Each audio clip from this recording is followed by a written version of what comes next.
Hello and happy Friday. Happy Friday to everyone who is tuning in to us today. It is Friday and it is just a minute or two past the hour of noon. And this is where we are each Friday at this time, at 12 noon. It's where we have those conversations. I believe it's where we learn and it's where we grow.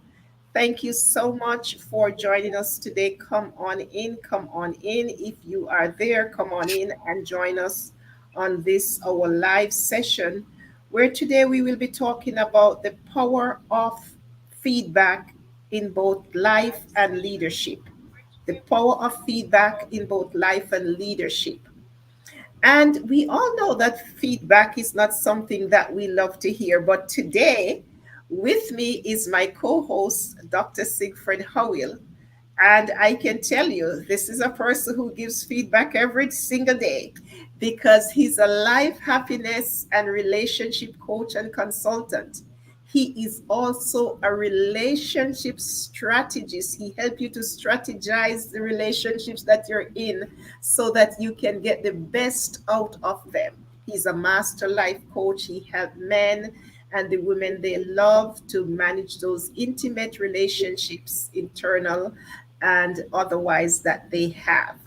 And as usual, I'm yours truly, Dr. Janice Brooks. I'm a life strategist, a leadership consultant. I'm also a pastoral counselor, and I am part of the Maxwell team of coaches, speakers, and leadership trainers. And we are here each Friday to help you to grow your life with another interesting topic. Today, as I said before, we're talking about the power of feedback. And as I said before, feedback is not something that many people like to hear or want to hear or have. Because when persons hear about feedback, most of the time they think that it's a criticism, it's something you're going to be saying about them that is not what they want to hear. But we want to understand that criticism comes in more than one way. Criticism should not just be centered around giving information that is in a criticizing manner or in a manner that will have persons feeling low or feeling down. Criticism should be both constructive and providing positive reinforcement. So either you are giving that constructive, and inside of that constructive criticism, there can also be some form of negative criticism, but it must be constructive. And then on the other side, it must provide constructive and positive reinforcement. Dr. Howell, I want to ask you, when you hear about feedback, what comes to your mind? How would you explain feedback to the audience today? Well, I like to co-sign on what you said earlier. A lot of people do not like feedback because there's a negative aspect that goes with it. Tony Robbins, one of the guys that I love to listen to, he got me on this whole coaching journey that I've been on. And he says that life is about pain and pleasure, the avoidance of pain and the pursuit of pleasure. And when I think of feedback, I think of pain because people like to live in their comfort zone. Mm-hmm. Your comfort zone is where I don't want to say live life, where you experience life. Mm-hmm. Because you live life best with change and growth. But if you're just participating in life, then your comfort zone is where you hang out. And so when you think of feedback, if you are on the receiving end, you think of the negative aspects of it because most people are negatively driven. And so, for example, we leave a kid alone until they do something negative, then we jump all over them. Wow. When you're at work, everyone leaves you alone until you mess up and then they jump all over you. So don't normally get the positives that can come with feedback. So if your manager or your boss says to you, can you meet with me at 4 o'clock this afternoon?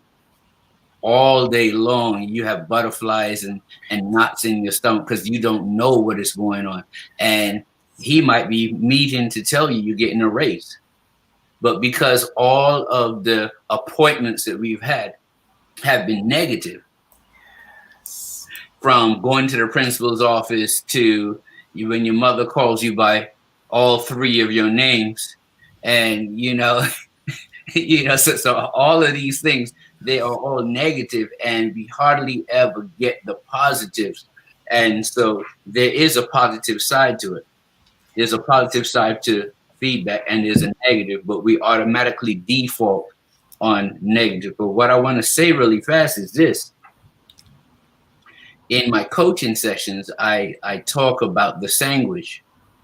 You say something nice, then you say something a little painful, and then you end with something nice. So they don't start with something negative. They don't end with something negative. So you say something good about what they do. You tell them how they can improve. But however, I like the way you do this, or I like your spirit, I like your energy. And so you have sandwiched the negative between two positives. What do you think about that? Dr. Howell, I like that, what you mentioned, and you mentioned that you do it in coaching, because coaching, whether on an individual basis or in a team, is an excellent way of learning how to do something and to make it better for you. And as you said that, my mind goes swiftly to the fact that feedback is something that we need to both think about and reflect on. Mm-hmm. And you mentioned about that situation in schools where sometimes we're called for feedback, and right away it goes to our mind that what did I do now? Mm-hmm. Something like that. But feedback is something that we need to be able to both reflect and think on. And I want to look at it like a stream, like a fountain. And a fountain or a stream, we can choose to turn it off, or we can choose to reduce the flow of it in order to maintain balance. Because you know what I realize, Dr. Howell, especially in life, sometimes we give people feedback that they never ask us for. Mm-hmm. You realize so many times we just go ahead and give people feedback and we make things work. Nobody asked you for your feedback. Yeah. Nobody solicited it. And so feedback should be, and I'm going to be coming to that a little later down, streamlined in some way or the other. And so if feedback is pushed towards us and we don't want it, we can either turn it off like a stream or a pipe, or we redirect it in another avenue or in another way. So it brings me to my next question, Dr. Howell. Why do you think feedback is necessary? Why is it necessary? Well, as we both stated earlier, it's necessary because it allows us to grow. If you don't know where you're falling short, you don't know how to change it, you don't know how to improve. We have, people call it nose blind. They have terms like nose blind and stuff like that. Now, I don't know how your nose can be blind, but nonetheless, it means that you cannot smell the smells that you produce or the smells around you because you get used to it. And the same thing about habits. You do things and don't know. So, for example, when I first started to do public speaking, everyone was saying, hey, you have to tape yourself and look at it and critique yourself, because a lot of times people use the words like and they pause and they do things like that. So we look at these political figures and we see them talk, and it looks like it comes naturally, but we don't know that they have speech coaches, voice coaches, and all those things. And so at the end of the day, feedback allows you to grow. And it will not be comfortable at first, because change is never comfortable. However, you get to a height where you can handle more things below you. So, for example, and I like to say this in my coaching, when I first started to learn the alphabets, it was difficult. But now it's not difficult because I have matured, I have grown, and now I can put words together and sentences together and I can write essays. But when I first started, I thought I'd done something when I learned the lowercase letters, and then here comes my aunt talking about uppercase letters. I'm like, whoa, there's more? Like, I remember that day feeling beaten up, and so it's necessary because it allows us to grow and it enhances communication because when you can trust someone or when you have an intimate trust with someone and they say, hey, Dr. Brooks, when you wrote the article, you left this out. But if we don't have that type of relationship, it can come off negative. But if you know that I'm coming from a place of positivity and a place of love, then you can accept that and grow. And even if you are uncomfortable, you accept it because of the fact that we put in that time to get to that point. By the way, the article you sent me this week was really good. I looked at it several times. I was like, wow, okay, I got to get back to writing my article. I haven't written an article in a while. But that feedback builds trust also because when you go back and you contemplate after you get out of your feelings and you think about it, you're like, you know what, he's right, she's right, and I just didn't like the way they said it, but because sometimes it doesn't come off the right way. Mm-hmm. Mm-hmm. Sometimes you did a presentation you think was really good, and here comes someone telling you, well, you did this wrong, and you did. That's not the time. Exactly. So there's a time and place for everything, and so exactly. it has to be warranted, and it has to be timely. Mm-hmm. And you don't have to say everything that's on your mind. Filter it down, like you said, and give me the streamlined version, or I will turn off the pipe that leads from me to you. And what you're saying may not get through to me the way you want it to because of past experiences. Beautifully said, Dr. Howell. I love you have made so many significant points in these last 2-3 minutes that you spoke.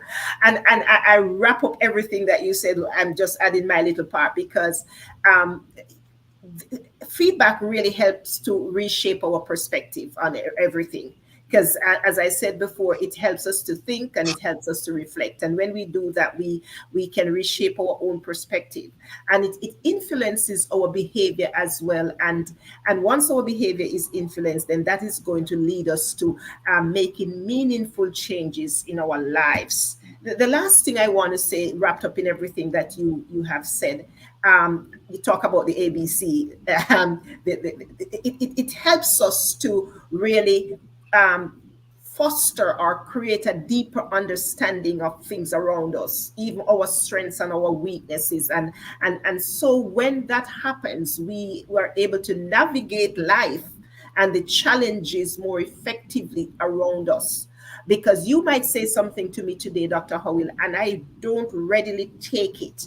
But when I go away and I think about it and I reflect on it, then I said, you know what Dr. Howell just said was true, but I didn't really accept it. I just bounce it off. But after that, when I think and reflect on it, I know that this can help me to navigate the challenges more effectively in life and really give me kind of a sense of renewal, a sense of vigor to keep me going. So it is necessary, but we just have to be sure and make sure that we're streamlining it in the right way so that people can accept it and take it in as it is supposed to be. And I'm going to be talking about this, Dr. Howell. How should we give that feedback? I have a little note on my paper here.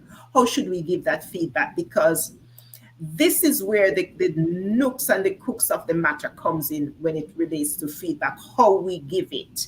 And this is what determines whether the person will accept it or not, or just allow it to flow off them like water or bounces back like a ball. We have to be direct when we give feedback. Don't skirt around the corner until when you are finished giving that feedback, the person totally is trying to figure out what you were talking about. What did you say? Because sometimes we feel like we don't want to hurt the person or we don't want them to feel bad or we don't want it to sound like we are criticizing them or anything like that. So we skirt around and we are not direct, and that is worse than if we hadn't even given the feedback any at all. So we have to make sure that we give the feedback. I picked up an example earlier, just thinking about how we would give this feedback. I was talking to my daughter this morning, and she was talking about a project, and she did not want to do the project anymore. And I said to her, I understand what you're saying. The working hours, is heavy and to be taking on this project again. But remember, you had volunteered for the project in the beginning. So see if you can balance. Maybe try set a schedule, whether you're going to do it 1 hour per day, 2 hour per day, and try to incorporate this into the other activities that you have. Instead of saying, well, why did you take on the project? Why did you take this on in the beginning and you know that you couldn't manage it and all of that? We have to be careful how we give the feedback. We are not skirting around, but we are making it still direct to what the subject is about, so that the person can understand that you can still do it. It's part of what you need to do, but not going around in circles until when you're done, you're trying to figure out what did you say again. So how should we give feedback? Are there any other ways you think, apart from being direct, allowing the person to reflect to on what you said, even if they didn't accept it in the beginning, just to go away with it and reflect on what you have said? What other ways do you think we can give feedback, Dr. Howell? Well, I'm going to say this: in the business setting, it is always good to have a suggestion box, an anonymous suggestion box where people can anonymously put their suggestions in there, because people may not have a relationship with their managers and their leaders and their bosses to feel comfortable enough to say what's really on their mind. And so if you have a suggestion box, then I would do that. Now, there are quite a few business people who have this particular statement that they live by. If you're going to criticize anything that we're doing, come with one solution. And so don't just come and blanketly just throw out negatives at the leader or at your subordinates. Come with a solution. Evaluate the time of day. If you come in at the beginning of the day, you might throw off that person's day. And so don't come at the beginning of the day. Come closer to the end of the day where a person can go home, mull over it, and, kind of come back to more with a new zeal and new state of mind, consciousness, or whatever you want to call it. And be sensitive. If you looked at Jesus in the Bible, when that lady was caught in adultery and all these guys had rocks around her and they came to Jesus, he didn't scream and holler at them guys telling them to go from here, and he didn't call out all their stuff. He quietly wrote on the ground. Everyone saw their misdeeds and left. So that to me is an example. Don't embarrass people. Yes. Don't call people out in public. Pull them into someplace private. If you don't have a relationship with that person, maybe you can get someone who's a little closer to them, who knows the problem. Don't just give the problem out. Knows that problem and can speak to them on your behalf. These are things that you can do. Now, if you're the one that has to do it, be very, very specific, because a lot of people don't like to pull the Band-Aid off. So a 5-minute problem can turn into a 30 to 45-minute problem because you're skirting around the issue. I'm saying be specific, pull the Band-Aid off, be timely. Don't wait till tomorrow to address what could be done today. Don't come back next month and say, well, I wasn't going to say nothing, but now that you're on me, let me go ahead and tell you how I feel. No, that's not right. When the problem is occurring, address it now. And you give it that sandwich, the positive, the negative, and the positive. Another thing you can do is give them actionable steps, things that they can do in order to correct the issue. but don't bring things that can't be observed. So, for example, if you say, you know what, you're always angry with me, but you don't have any examples, leave it alone. Mm-hmm. If you Mm-hmm. don't have specifics, leave it alone. Mm-hmm. And not everything that comes to your head needs to be addressed. That's another Mm-hmm. thing. You know, you have to take the differences of people. People aren't going to mesh all the time. Oil and water needs protein in order for them to mix. Mm-hmm. And so you Mm-hmm. might need a neutral person to come into the mix to kind of help you work these situations out, Mm-hmm. and then be supportive. If you're gonna beat somebody over the head or tell them where they need to change, give a helping hand and let them know, hey, I'm here for you if you need any other assistance, help, or whatever. Yes. That's very deep there, Dr. Howell. And I started to write right here, and all I hear you say wrapped up in that is do not make it personal. Mhm, It's not about you. It's not even about sometimes about the other person. mhm, Sometimes it's about what we need to get done or mhm, what needs to happen, but we are always making it personal. And then I hear you talk around also to explain the implications of what can happen if we don't do this. And the last part you said, I wrap that up in help people to improve, support them, let them know how they can make it better mhm. instead of just throwing things at them and you leave them with it and they're wondering, so what can I do now? When you give feedback, make them better with the feedback Yes. rather than make them worse. Make them better, not bitter. Exactly, exactly. Make people better with the feedback that you give. And so I know we're coming down. Dr. Howell, I think sometimes these clocks are rigged, you know. I don't know how the time passes so fast. I am wondering how could we have spent almost 30 minutes already and we just came in here. Mhm. But the last question or two I want to talk about is should feedback be readily accepted or should we filter the feedback when we get it? Should it be just we just accept all the feedback we get or should we try to filter it? Well, I think you should filter it because not all feedback comes from a good place. Some Mm, people don't have your best interest in mind, and then some people, it's their perspective that makes them want to tell you something. So, for example, some people are very controlling; they want things a certain way, and it's not necessarily business protocol or the company's protocol or policies. It's just their way of doing it. mhm, And so, a lot of times, you might have to just take what they say with a grain of salt, or take what they say and adjust accordingly. That person might be having a bad day and they come at you the wrong way, and you have to learn to take it with a grain of salt and just roll with it.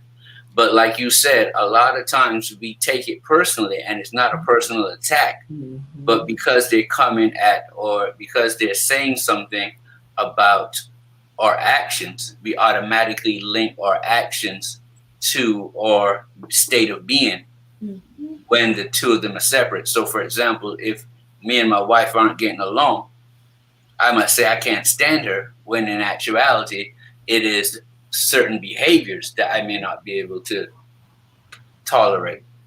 But a lot of times in intimate relationships as well as business, you might say, I don't like this person, when it's the actions or the activities that you don't like. So we have to learn to separate them. The boss has to tell you to do certain things. Every time it's not going to be comfortable, but because of their position of seniority, we have to take it. And so they may not always come with the best tone. mhm. You know, I remember one time I fell asleep while driving, Oh, and it wasn't, I just nodded off a little, and the person screamed at me. Should I turn around and haul off and hit them because they disrespected me, or should I take it with a grain of salt? There's certain situations where you have to take what is coming at you because the situation mm, dictates that. And so, yes, filtering is very important. yes, yes. Um, don't drive and sleep. Oh no, no, no, no! I was young. I was But young. yeah, but so many excellent points there, Dr. Howell. And I just want to add just one or two things to what you have said right there, because you've said it, and you've said it so well. We have to manage the feedback. The question was, should it be readily accepted or filtered? I personally believe that we should filter feedback, and just the sense that too much of one thing can do more harm than good sometimes. And so, even in that sense, we need to filter the feedback. Also, scheduling the feedback is important, because especially in the workplace, as a team leader, or a manager, or whoever you are, you have to be able to schedule feedback for your team members. Don't just always pass them on the fly and say this and say that and say. It can be overwhelming. And so, in order to avoid some of these overwhelming situations, you have to not just filter it, you have to schedule the feedback. And also, you have to kind of categorize the feedback as well. What is this feedback about? Is it a feedback that is a peer feedback? Is it a top down feedback? Is it a bottom up feedback?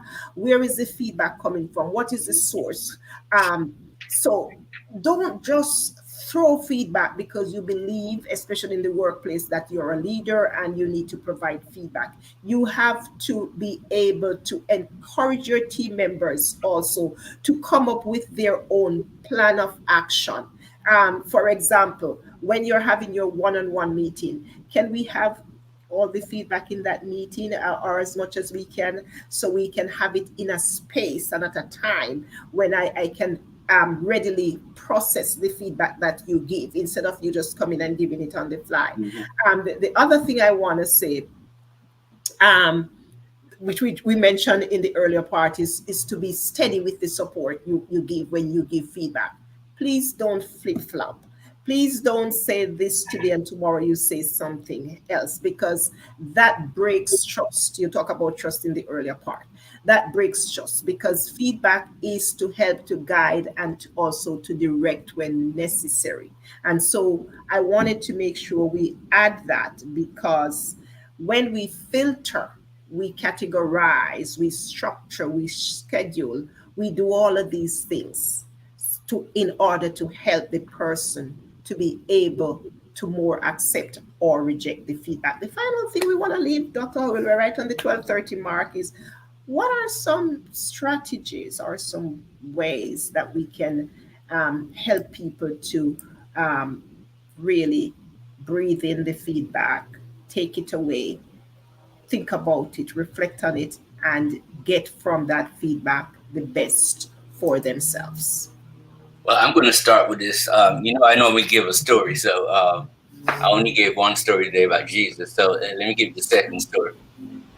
The guy from Chick-fil-A, the guy who started Chick-fil-A, I heard a story about him today. They said that he went to a hotel, and it was a very expensive hotel, but the treatment that he got was so outstanding that he said, man, I don't mind paying this type of money because they cater to me. I feel special, and it's all about me.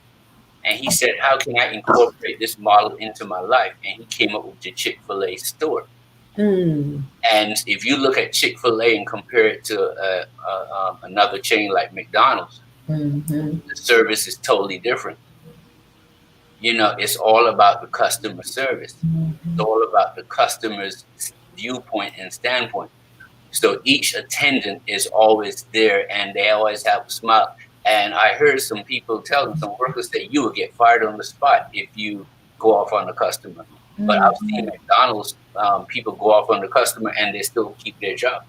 So Mm-hmm. it's a totally different mindset. So one of the things that I believe is a good strategy as a leader, you have to walk the walk and talk the talk. Yeah. Sometimes what you're telling people in your feedback is in your actions, what you're not saying, what you're not doing. Mm-hmm. You, you know, what you're not saying, but what you are doing. It's in the way you attend to the business. It's the way you keep to the motto of the company and to the mission statement of the company. Are you being loyal to the company? So that's the first thing. Your nonverbal and your daily activities is the first strategy that can determine how people see you and interpret what you're doing. Because I had a boss one time where every morning when we came to work, she was sweeping the steps. And so, do you think that we would walk by and not pick up a piece of trash if we saw the leader Mm-mm. being a servant? And you know, and so that makes a difference. Don't tell me to pick it up. Show me that you're willing to do it, and then that goes a long way. So the second thing I said, the sandwich technique, where you give them a positive, a negative, and then a positive. You can use the I statements. I do not like when, or I feel this particular way when you do. Bam. So I'm giving ownership to my feelings. I'm giving ownership to what I observe. I'm not blaming you for my feelings. So when I come across from that aspect, then you can see, hey, he's taking ownership with some of what is going on. The next thing is the self-assessment. Before you tell someone something, check yourself. Do a little inventory to see if you are in the right headspace. Are you right? Are you in the right emotional space? Are you taking stuff personally? Is this something that needs to be said? Does it need to be said the way I am getting ready to say it? Does it need to be said this time, or can I wait till later to say? And then last but not least, follow up. If you give somebody something negative and you see them getting better at it, give them the praise, give them the positive affirmations so that they will continue it and so that they don't just associate you with negativity. Because we started by saying most people feel uncomfortable with feedback because when most people give feedback is usually negative. So if you learn to follow up with a whole bunch of positives, and they said for every negative thing that you say to your partner, you need to practice giving 5 positive things in the same point or in the same time frame. And then when I was growing up, we used to say for every negative, it takes like 18 positives to cancel it out. And so we throw negatives around all day and then expect people to be positive. So how about giving some positive reinforcement and actively seek to do it more than the negatives as leaders and as subordinates? Now, we don't need to add anything much to what Dr. Howell say in those final words. It's simply being direct, encourage the person to reflect. Don't make it personal. Explain the implication. And that last point that he made, help them to change, help them to become better, whether at home, your husband, your wife, your team, whoever it is, help that person to change with the feedback that you give them. Please don't just say to the person, I don't like what you're doing, but you don't tell them how they can do it better. Mm-hmm. Help the person to change.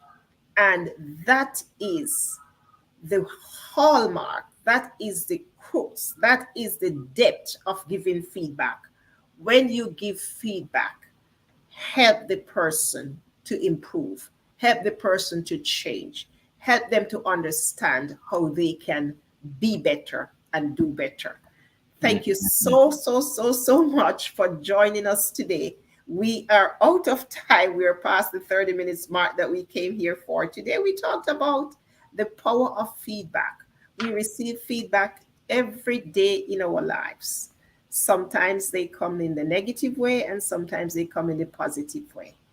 But we can redirect them and we can use them for our own good.